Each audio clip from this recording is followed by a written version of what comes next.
Hello everyone, I hope you all are doing pretty well. In this video, we are going to see that if your sound device is making some sounds, cracking or popping sound, and some kind of distortion is there that it is not supposed to make on Windows 11 or Windows 10 computer, here's how you can fix that. First of all, what you can do is just open the start menu and right here control panel.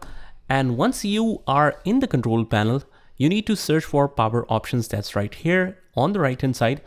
Just go in here and whatever preferred power plan is already selected, I'll keep it as it is and click on change plan settings. Now, once we are in here, we need to keep it intact and just go to change power or advanced power settings in this case. And let's scroll down and search for the power management options. So under the PCI Express, if you have an other option of power management, you will just click on the plus sign there. So here we click on the PCI Express and here it says link state power management. Just go in here and under the settings, it's set to moderate power settings. So we need to change it to maximum power settings or maximum power savings. And after that, just click on apply and OK.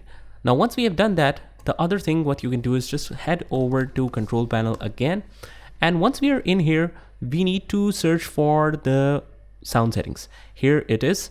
If you have set it to large icons, it will show something like this. Otherwise, if you're set to category, view by category, it will show up something like this. So you have the option to go from both of the areas or both of the sections. Just go in hardware and sound and click on the sound device.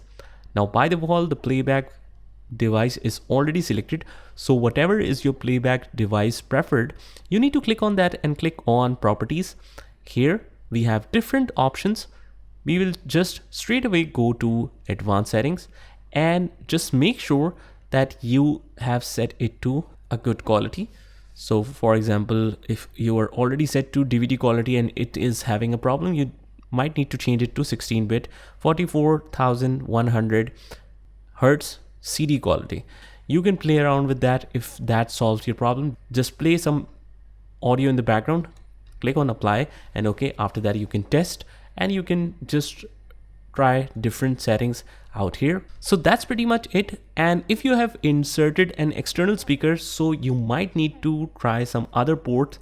So maybe there's distortion in that particular port and the other port is working just fine. You can also, if you don't have any external extra port, you can try the USB sound card, which have 2 ports extra. So just plug it in the USB point and then insert your external speakers in the port given in the USB sound card. So hopefully that should solve your problem. I hope you found this video helpful, and if you did, hit the like button and subscribe to our channel. Also, if you want to learn more amazing stuff on our channel, you can join the playlist link in the description, and I will see you in the next one.